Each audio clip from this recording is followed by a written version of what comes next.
In a previous video, I talked about the Democratic Party and how it started out as a fairly common party for the American system. It was pro-banks, it was pro-industry, and only at a certain point did it start to adopt an American brand of socialism. So regardless of weirdos like Karl Marx in Germany or some weird French guys, this was a distinct American brand of socialism to overtax and overregulate the people to keep them in line. To this very day, the United States of America maintained the classic ratio of 10% upper class and 90% regular people. This is the ratio you saw in the Middle Ages in Europe, in all these empires, and this is also what you saw in the old Roman Empire and other empires from the ancient world. So in order to keep those 90% in line, to keep them somewhat happy, to keep them from rioting, you need some sort of a system, and more the Democrats became about an American brand of socialism. It is amazing that the Democratic Party is legal at this point, being so un-American, being so against what the United States were founded to be. And then you have the Republican Party. And for a long time, they were pretty basic, pretty standard as well. But they sort of became about American monarchy or American aristocracy. So this was the party for the wealthy, for the top 10%. And it also pretended to represent more segments of the population, the middle class, that wanted to rise up and be part of the upper 10. So even without resorting to Marxist class warfare ideas, you can clearly tell that the Republican Party and the American upper class are based on the old system from medieval times, European empires, and even the ancient world. So it's an aristocracy. It's a class of people that are very, very separate from the rest. They grow up with all the money they could want, and they go to these special universities, and they marry people from the same class. It's also very bizarre that the Republican Party today is legal, being that the party is very, very un-American. This is not what America is supposed to be. You're not supposed to live under an aristocracy. You know, these people do not necessarily have official titles, as we saw in Europe in the past. They're not counts or anything, but they fulfill the same role. Even in the very beginning of the United States, it was debated whether or not this should be more of a republic or more of a traditional system. Some of the most prominent people, such as George Washington, were accused of being secret monarchists. Alexander Hamilton, his chief of staff, implemented things that were very, very reminiscent of the British colonial empire, such as that kind of a central bank modeled after the Bank of England, and the government debt system, and many more things. So the young United States looked more and more like the British colonial empire. Nobody knew if this democracy thing was going to work out, and there were many, many accusations against government officials of being British agents. The physical war for independence had been won. But what about the intelligence war? This story has never been properly told. This history has never been properly reconstructed. Obviously, the United States of America was supposed to be the pinnacle of the Enlightenment movement, right? So before the Enlightenment movement, you only had traditional empires, such as the British colonial empire and its 13 colonies in the United States. And all of these traditional empires based in Europe, they tried to be the successors of the old Roman Empire. And the basic structure remained the same. They all had ruling aristocracy, they all had farming serfs, and the grain was used as money to pay for the soldiers and to pay for the luxury of the ruling class.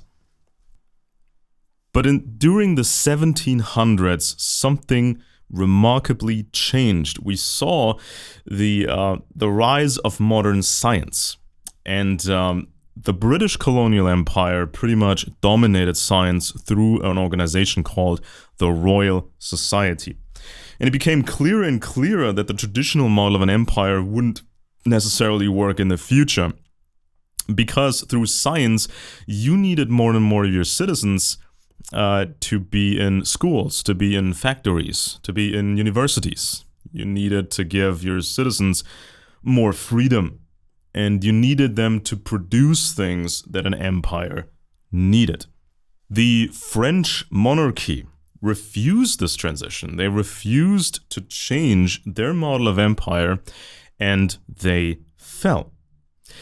France's main enemy, the British colonial empire, on the other hand, they pretty much ran the Enlightenment movement.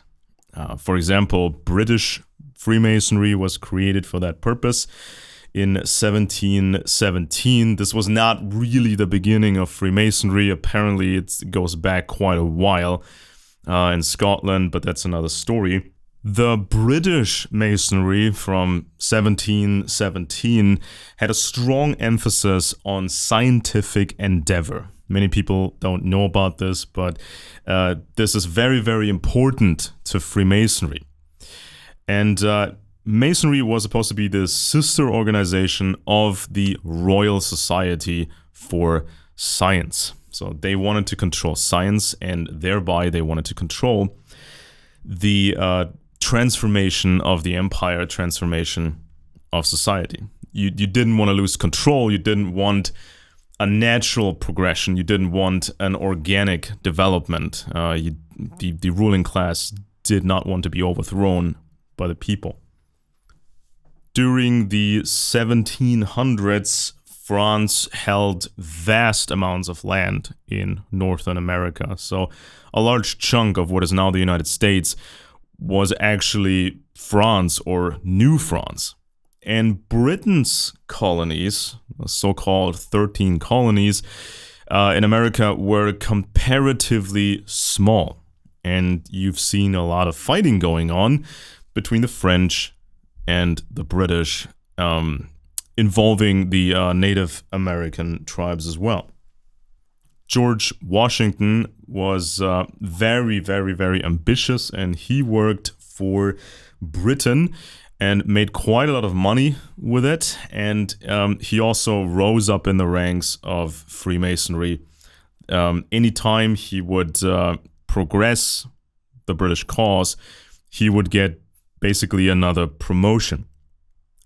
At some point, the French had the opportunity to form a stronger alliance with the Spanish Empire. Now, the Spanish Empire also held large amounts of land in Northern America.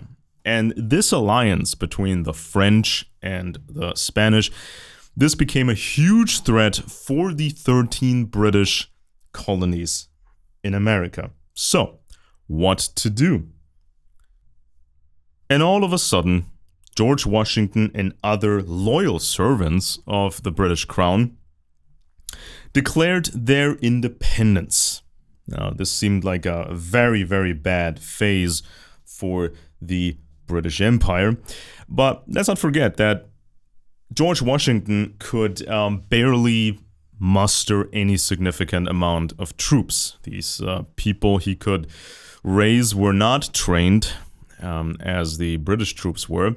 The rebels had no significant navy, and they had no significant industrial size production of firearms, gunpowder, tents, uniforms, all what you would need for a war. The British Army had multiple opportunities to capture George Washington and decisively destroy these American rebel troops. But one opportunity after another, the Brits basically let George Washington go. And this created the impression that Washington was really successful, that he could actually win this thing. But to win, he needed all kinds of equipment. He needed all kinds of money. And that's when the French came in. They saw this as an opportunity to get back at the Brits, the arch enemy. So then France pumped more and more money and equipment into George Washington, who officially won the War of Independence. And afterwards, France was broke because they did not really get their money back. So within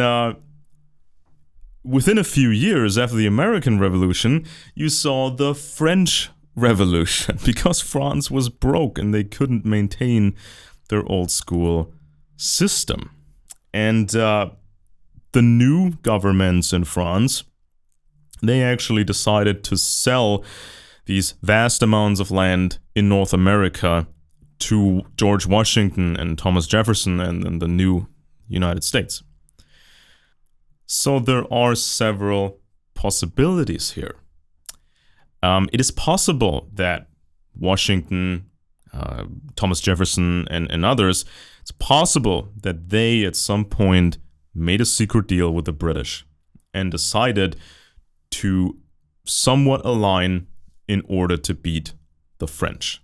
And even though the United States then were to become independent, it could remain somewhat of a partner, at least, to Britain. So maybe this was a secret understanding at some point during the War of Independence, because British interests aligned with the American rebel interests.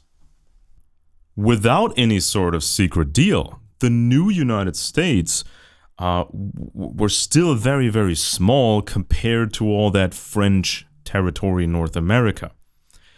So the United States would have been at a large disadvantage against the French, against Native Americans, and this would have been very, very risky.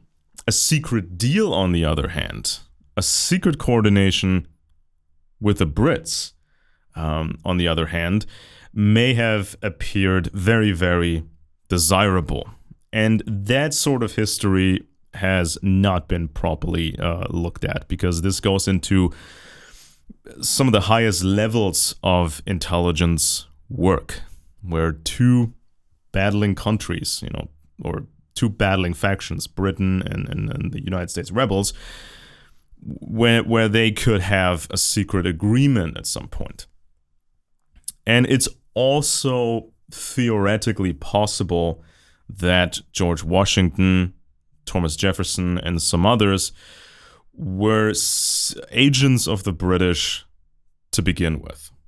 Now, I've looked at this very, very thoroughly, and of course, this is not my favorite scenario, because it would have far-reaching consequences. But it is theoretically possible, and we even saw this in the early United States, that there was a lot of paranoia, a lot of accusations being thrown around, accusations directed against George Washington, Alexander Hamilton, of being secret monarchists, of being fans of Britain, of implementing British-style institutions, such as a central bank and a public debt system. So even accusations that Washington and others were British agents. So let's think about that scenario for a second here. Imagine Britain at some point realizing that you needed an Enlightenment transition, an Enlightenment movement. You needed to give the people the illusion of freedom, and you needed that for science. You needed that to transform the empire. And so the 13 colonies in America were very, very weak, and the threat was growing because of a possible French French-Spanish alliance. So maybe someone in Britain hatched out this plan. They would stage an American revolution, and this was directed at luring France in. So France would invest a fortune into George Washington. France would lose all that money and be severely weakened. And for the foreseeable future, nobody would actually know, in the entire world, nobody would actually know that the United States and the British colonial empire were one and the same. Nobody would be supposed to know that they were one and the same, which is a huge strategic advantage. So, during the revolution, before the revolution, and immediately after the American Revolution, you saw a tiny class of privileged people. Now, Washington was very privileged, and some of the others of the prominent founding fathers, they were very, very privileged. So they knew money, and they associated with other people that had money, and it was all about what Masonic lodge you were in, what business you had with these other people. And these insiders, these high-ranking people, they gave each other the main roles in the Revolutionary War, and then they gave each other the main spots in the new government.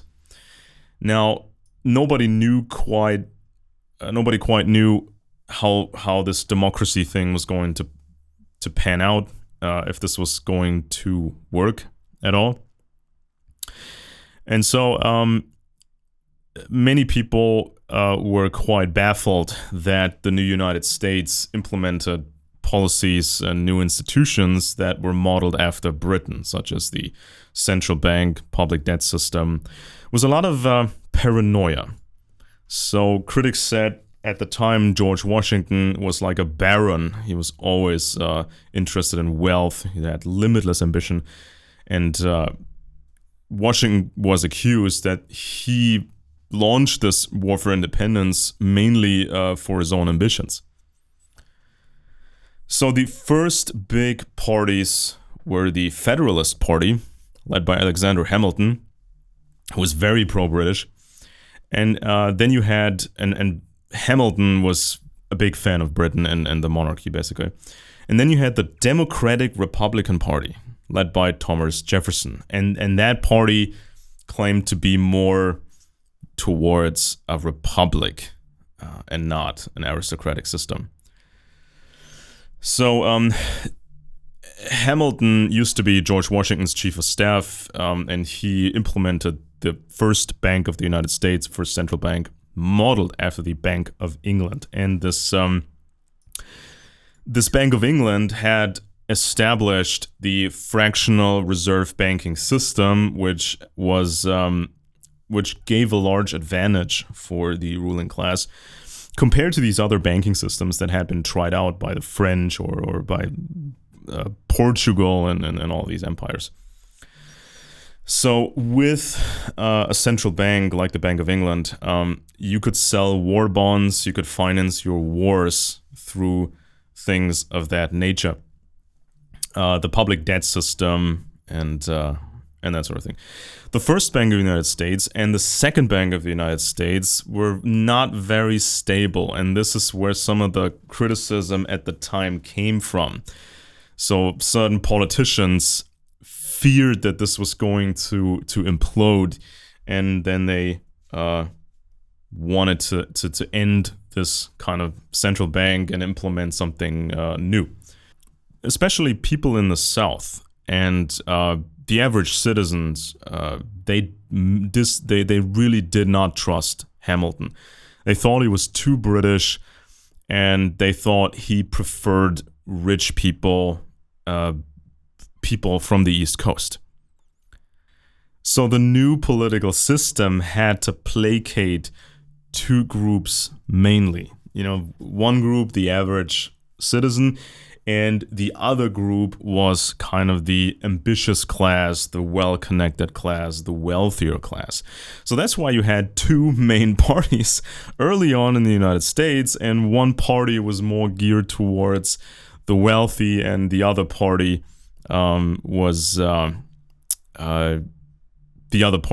more geared towards the average citizen.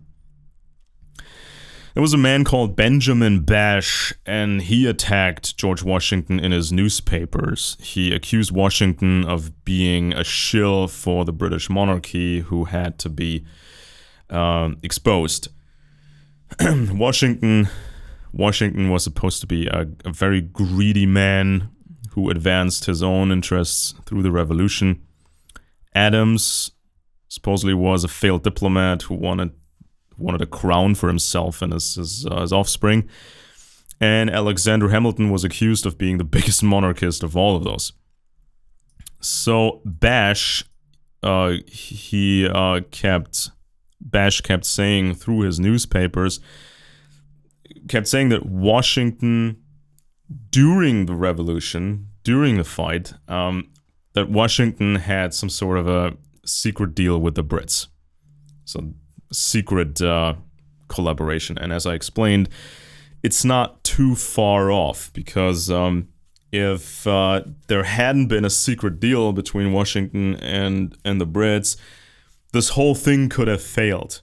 So Britain and the rebels would have exhausted each other, and that could have benefited the French. So it was much more preferable to have a secret understanding and screw the French. So Mr. Bash was actually put in prison for these accusations because of new laws, the Alien and Sedition Acts. So attacking the government like this was considered a crime. And a few years later, these laws were scrapped, and people such as Bash were released from prison. So, so you had these two parties, and you had a lot of paranoia who was working secretly for the Brits. And so, then in the year 1800, there was going to be a very important election. People expected Jefferson to win, and this would be the first democratic transition of power from one party to the other. Many thought this was going to blow up. It wouldn't be possible to have an actual democracy. You know, the losing party wouldn't accept the results, and you would have a broken up country and maybe a civil war. But because you probably had a political cartel already, nothing of the sort happened. You know, that there wasn't a civil war back then. This was a smooth transition of power. Even Hamilton kept things smooth. Jefferson won the election, and Jefferson kept the central bank, kept large parts of the Hamilton policies. Some things were different, though. Certain whiskey tax was scrapped, which put small businesses at a disadvantage and that sort of thing. Alien Sedition Acts were scrapped. For a time, you had the conservative Whig Party, and in 1854, we saw the Republican Party, the GOP as we know it today. And a very important chapter was the Civil War. Abraham Lincoln was a Republican. So the Republican Party positioned itself against the South. Now, what had happened in the South? Well, certain clans down there, they built these opulent houses. They had these plantations. They had the slaves working the plantations. And so they kind of created their own little paradise down there, separated from the rest of America and separated kind of from the rest of the world. And the ruling families in the South, they were not really on board with the central government. They wanted kind of this old school system in the South and keep that forever.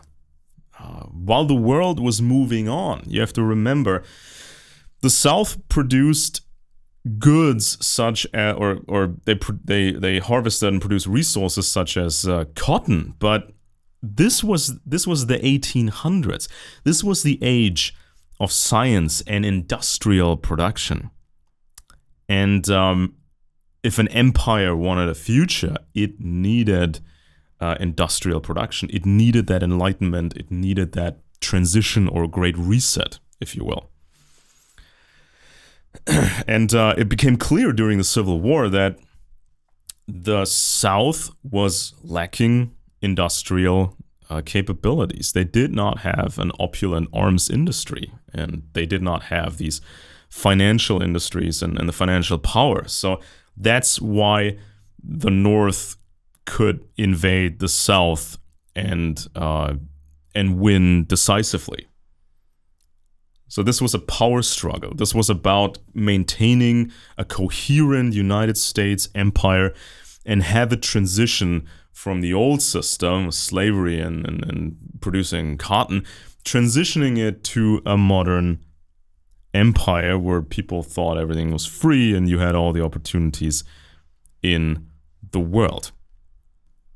After the Civil War, the Republican Party was even more popular than it was before, and the Democrats were lacking support. They were viewed as unpatriotic. However, because so many people in the South were on the losing side of the war, these people were mobilized as Democratic voters. It was great upheaval. You saw the carpetbaggers buying stuff in the South.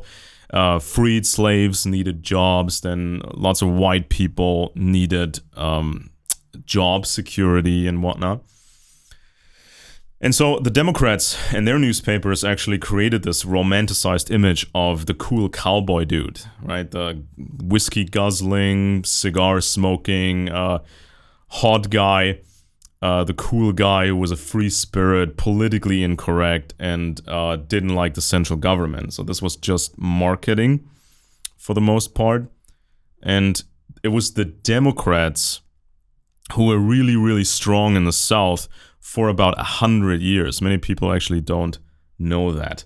It's called the Solid South for the Democratic Party. And at some point, things shifted, and the Republicans actually became dominant in the South. And at this later stage, the old history was sort of rewritten. It had been the Republicans who invaded the South, but at a later stage, the Republicans needed to appear as if they were always pro-South, or they somehow represented the South in a very, very deep, meaningful way. So that's when traditional conspiracy media comes in. Even before, conspiracy media had created this myth that really, really tiny Jewish families had taken over the British colonial empire, as if the ruling class of the British Empire, this vast, vast cluster of high nobility that had been around for about 1,000 years, the most experienced people, especially in intelligence matters. These experienced people were supposedly really, really stupid, and really, really tiny Jewish families supposedly took over Britain and then tried to infiltrate America. In reality, these tiny families, such as the Rothschild banking dynasty, the Rothschilds had been recruited by the nobility and nobility intelligence, specifically the Landgrave of Hessen-Kassel, closely related to the British throne. And these wealthy circles, they needed bookkeepers, they needed people they could trust. And they needed people even to hide certain money transactions. And by employing some Jewish bankers for these operations, by doing that, certain money transactions seemed inconspicuous. It seemed fairly normal for other competing empires, such as the French, because the cliche at the time was that Jewish people care about their business, not about any specific nation. They would not have a specific loyalty to any empire.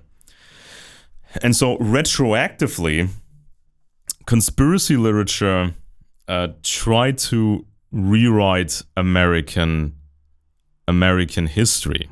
So when the first two central banks of the United States were horrendous, extremely, extremely corrupt, and these central banks were created by these so-called founding fathers and their crowd.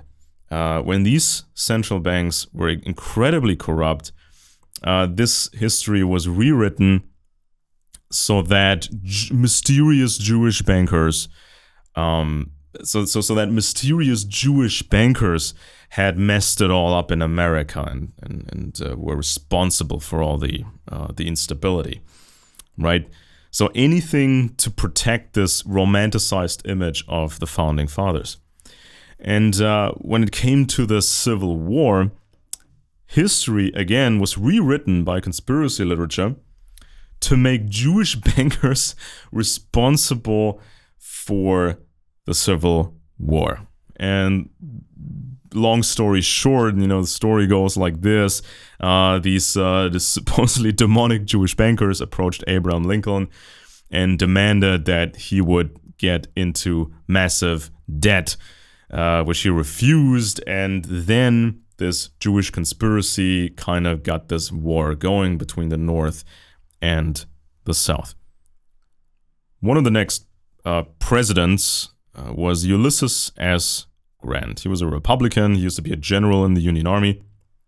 And his administration is known for huge scandals. He had a gold ring, he had a whiskey ring, and this was pretty typical for politics at this time. The Democrats were very much the same. It was all about corruption. It was all about controlling the newspapers and scamming the average citizens. And the citizens were also scammed by the money system. During the Civil War, the dollars in circulation were not covered by gold or silver.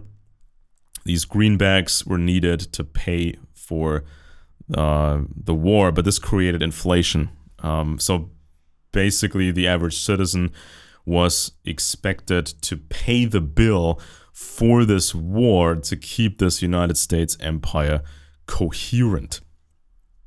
So then, during the Grant administration, a law was passed to reintroduce the gold standard, because it's for a while it was lucrative to screw the average citizen through inflation, but of course you can't do that forever. That would destabilize the whole system and scare away investors. So that's why the money was stabilized. Every single department during the Grant administration was investigated because of corruption. Around the year 1900, the Republicans emerged as mainly the party for big business and rich people, while the Democrats marketed themselves as the party for the little guy in this American brand of socialism. So you saw people such as politicians such as William Howard Taft. Taft was a member of the Yale Secret Society Skull and Bones, which was an instrument of the old British system, British intelligence, British colonial empires. His father, Alphonso Taft, was a founding member of Skull and Bones. And President Grant made Alphonso Taft war minister in 1876, and then turned him into the Secretary General of the United States. William Huntington Russell was another founder of Skull and Bones became super dominant in the Republican Party. Russell's cousin created this company called Russell and Co. in the year 1823, and they made money with the opium trade. This used to be controlled by the British East India Company, so it was about India and China. But at some point, this Russell and Co. company had a deal with British corporations, and they traded a lot of opium. William Huntington Russell was also leading a movement which led then to the founding of the Republican Party as we know it today. So Skull and Bones wasn't really a new thing. It was just another thing that we had seen before when it came to empires, and especially the Brits. And this is it's un-American, right? It's not what America is supposed to be. Skull and Bones represents the old British colonial empire, of which the United States is supposed to be independent from. You know, remember War of Independence, right? What happened? What happened with that? The 20th century saw some very famous Republican presidents: Eisenhower, Nixon, Ford, Reagan, George H.W. Bush. And the Republicans marketed themselves as anti-communist. However, they greenlit quite a few technology sales to the Soviet Union. And so that was fairly common at the time. Ronald Reagan's cabinet was comprised of people who came from the Council on Foreign Relations, Trilateral Commission, Bilderberg circles, which all goes back to the British Royal Institute of International Affairs in the old empire. And in the year 1983, kind of the height of the Cold War, W. Averill Harriman from the Skull and Bones Secret Society was sent to Moscow to negotiate with Yuri Andropov. And Reagan's vice president was George H.W. Bush, who was also a member of Skull and Bones. And Bush got to do a lot of these secret negotiations between America and Russia. And these negotiations then led to the end of the Soviet Union, the Soviet phase of the Russian Empire. And a lot of these negotiations is still secret. So that's probably where these pipelines were agreed upon. You may have heard that Russia now is fighting in a war against Ukraine to a certain degree through the gas that they're selling to Germany. So originally Reagan was against these pipelines, the CIA was against these pipelines, and the US State Department was against these pipelines. However, at some point it was agreed upon. So this is when they hatched out this script that was later implemented. So Russia pulled back its tanks, pulled them out of East Germany, pulled them out of Eastern Europe, and that's when this new phase started. So Ronald Reagan used to be an actor.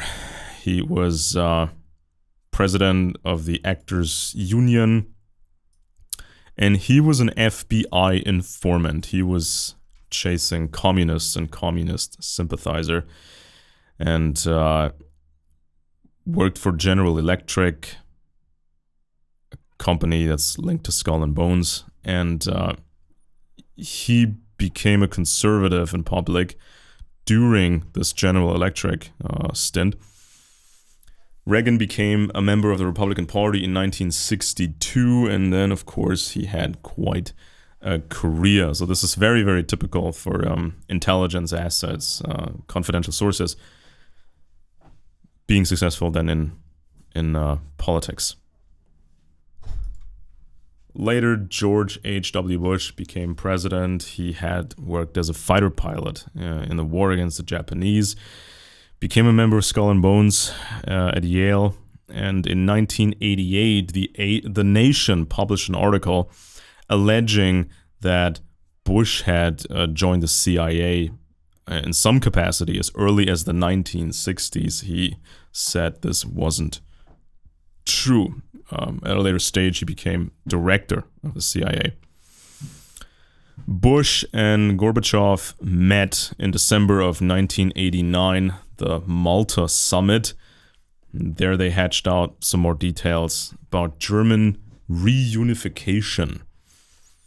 And Bush believed that a reunited Germany would serve American interests. Germany had to pay billions of Deutschmark to the Russians for this reunification. The younger George W. Bush, also a member of Skull and Bones, was considered a lame duck until the attacks of September 11th, 2001. The war on terror led to massive military spending, thousands of billions of dollars spent on these two wars and some extra projects.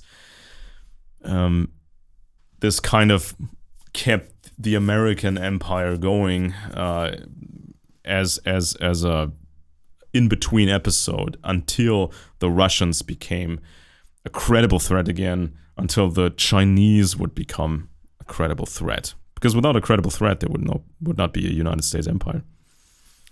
And so at first, Bush's approval ratings were really, really high, but then it dropped. It completely tanked because of the Patriot Act, because of the torture, because of these weird wars. And these wars were not too different from the kind of thing we're now seeing from the Russians.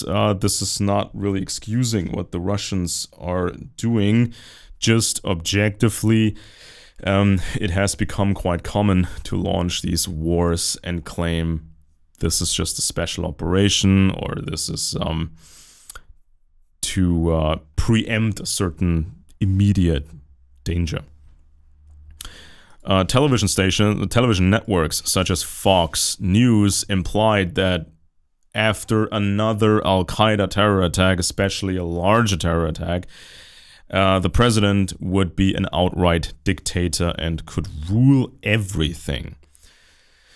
And so Bush got into office because of some shenanigans with voter lists. So I refer you to the investigations of Greg Palast.